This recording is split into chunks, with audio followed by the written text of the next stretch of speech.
Puputulin ko to kasi meron kaming ano dito, yung rambutan. Ito na siya.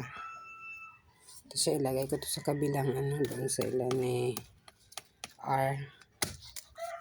Ano yung niyog na to kasi malaki na siya.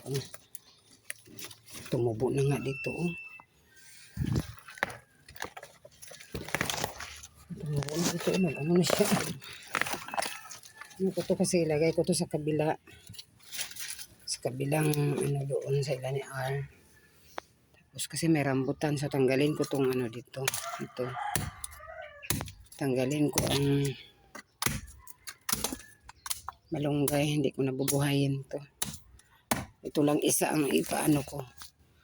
Ito lang isa ang bubuhayin ko.